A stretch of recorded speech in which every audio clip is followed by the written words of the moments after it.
Migrants in Greece whose asylum applications have been rejected will have to wear ankle bracelets. The Greek government's initiative is intended to speed up deportations. The measure is to be implemented before the end of the year. It will be more difficult for migrants to move around without being monitored.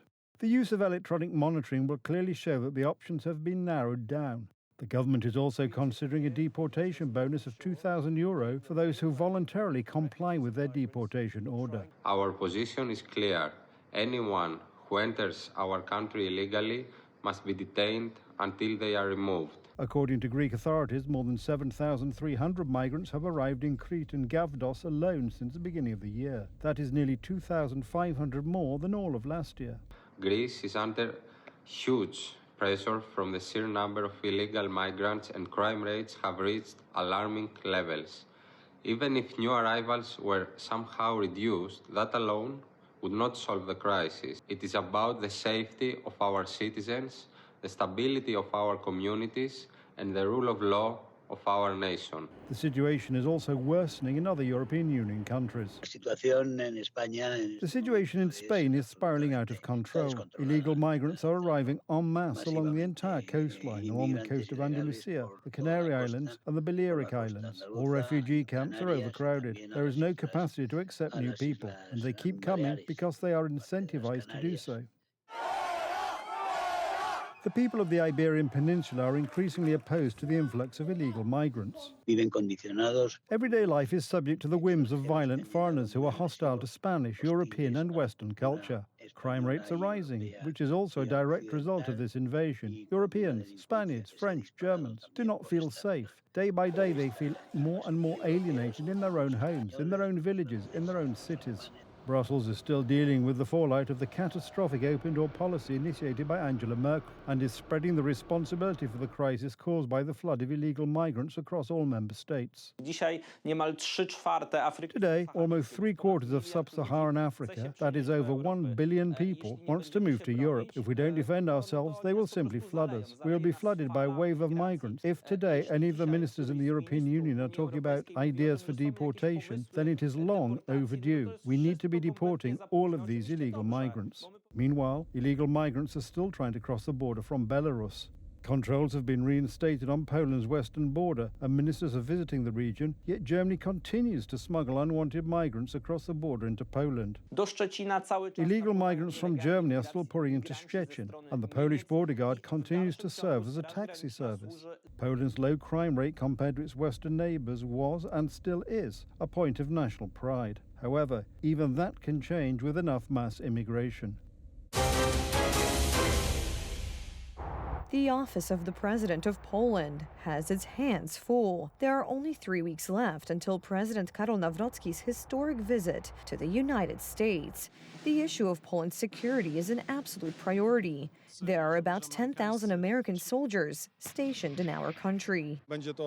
This will, of course, be the subject of discussions on how to develop and maintain this good military cooperation. Because beyond our eastern border, Russia is waging a full-scale war. Our task will be to convince American politicians, including President Trump himself, to talk to Vladimir Putin using tough language, the language of force, because that is the only language Vladimir Putin understands. The United States sees Poland as a reliable ally in NATO, not only because it has the highest defense spending in the alliance.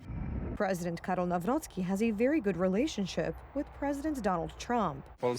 Poland is returning to the league of the closest allies of the United States of America. President Karol Nawrocki's good relations with the world's greatest superpower open up new opportunities for cooperation. These include new arms contracts and closer economic cooperation. The latest ICT technologies, those in which Polish small and medium-sized enterprises specialize. The United States will be the first country that Karol Nawrocki will visit after taking office as President of Poland. This has never happened in the history of the Third Republic of Poland for the newly elected president to make his first visit to Washington, D.C. The decision to hold the Nawrocki-Trump meeting was made during the visit of the U.S. presidential delegation to the inauguration of Karol Nawrocki's presidency. It was led by Kelly Loeffler, the U.S. Administrator of the Small Business Administration.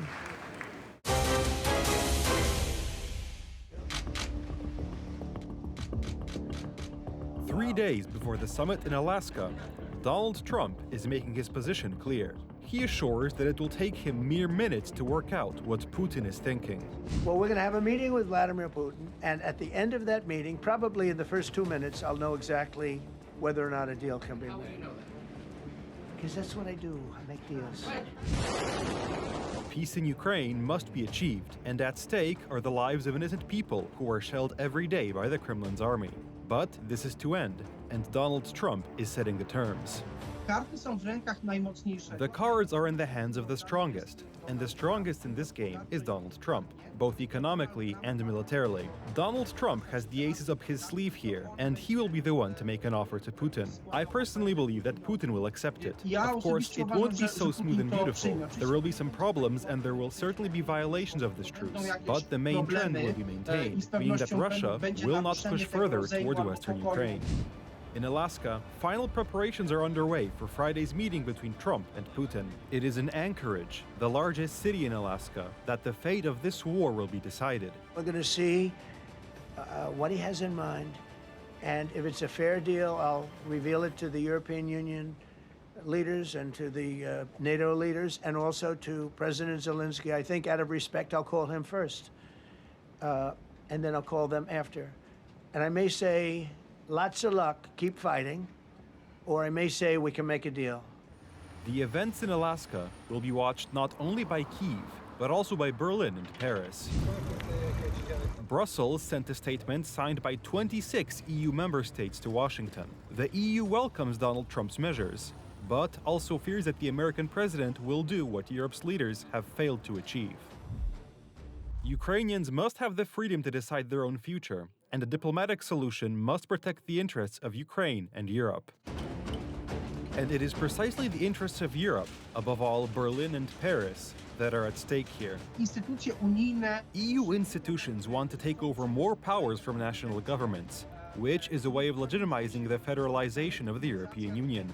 And many politicians simply want this. The idea is to expand the military economy in Europe, with most of the money going to France and Germany.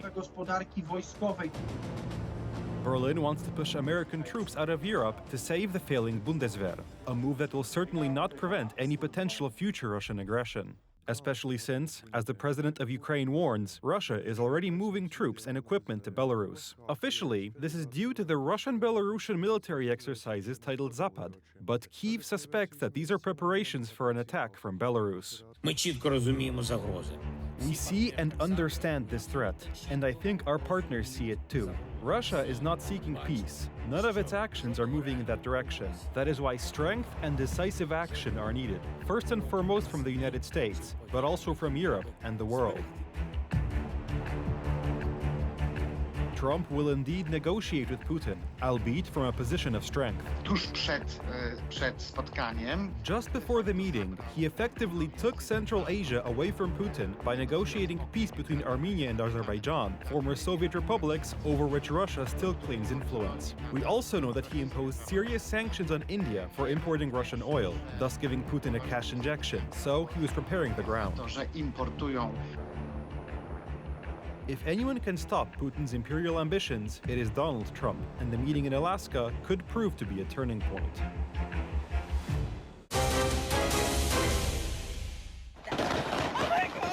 $22,320. That is the number of assaults, murders, kidnappings, and sexual crimes in the United States capital, Washington, D.C. The data is for last year alone. That is about 60 crimes per day. Donald Trump says, enough is enough. It's becoming a situation of complete and total lawlessness. And we're getting rid of the slums, too. We have slums here. We're getting rid of them. I know it's not politically correct. You'll say, oh, so terrible. No, we're getting rid of the slums where they live. Caravans of mass youth rampage through city streets at all times of the day. There are ATVs, motorbikes. They travel pretty well. Entire neighborhoods are now under emergency curfews. This week, 800 National Guard troops are expected to appear on the streets of Washington. Earlier, 120 FBI agents were deployed to support the police. We've mobilized the D.C. National Guard. It'll be operationalized by the Secretary of the Army, Dan Driscoll, through the D.C. Guard. You will see them flowing into the streets of Washington in the coming week. At your direction as well, sir, there are other units we are prepared to bring in. Trump blames the city authorities for the high crime rate. This dire public safety crisis stems directly from the abject failures of the city's local leadership. The radical left city council adopted no cash bail. By the way, every place in the country where you have no cash bail, you can be released on bail, so to say, but it doesn't have to be paid. And that, according to research, is causing crime to rise. The victims of crime are city residents, tourists, but also officials. The latest was a 20-year-old former employee of the Department of Government Efficiency. They're not going to be fighting back long because I've instructed them and told them whatever happens, they love to spit in the face of the police. As the police are standing up there in uniform, they're standing and they're screaming at them an inch away from their face. And then they start spitting in their face. And I said, you tell them, you spit and we hit. And they can hit real hard. The Democratic mayor of Washington, D.C. has rejected Trump's decision. I'm not a lawyer, but I think that's a fairly widely held fact. And so, but we've seen them move, I think, the active military into California. So it's a question. We've seen active military on the borders of D.C. some years ago. And we don't believe that our military should be used against American citizens. It is legal because the President of the United States has direct authority over the National Guard of the District of Columbia. He also has the right, if he submits it to Congress, to take over supervision of the police for up to 30 days. Another problem is the high crime rate among young people and the lack of effective ways to combat it. I see too much violent crime being committed by young punks who think that they can get together in gangs and crews and beat the hell out of you or anyone else. They don't care where they are. They can be in DuPont Circle, but they know that we can't touch them. Why? Because the laws are weak. I can't touch you if you're 14, 15, 16, 17 years old and you have a gun. I convict someone of shooting another person with an illegal gun on a public bus in the chest, intent to kill, I convict him. And you know what the judge gives him? Probation. Says you should go to college. The situation is not limited to Washington, D.C. Trump has announced that he will analyze what is happening in New York and Chicago. The United States Attorney General has also become involved in the matter. Let me be crystal clear. Crime in D.C. is ending and ending today. We are going to use every power we have to fight criminals here. President, thank you for caring about our capital. Families come here every summer. Our museums are free. We have the National Zoo. We have the National Gallery. DC should be a place where everyone can come and feel safe. Behind me and to my side, we have some of the best career law enforcement and prosecutors in the country who are ready to take this on. Trump fears that if this process continues, the country's image will become like that of LA or San Francisco. Once beautiful cities, we all know what they are associated with today. Images of homeless people, often camping on the streets. This is another step towards increasing the internal security of the United States. Earlier, Trump cracked down on the migration at the Mexican border. The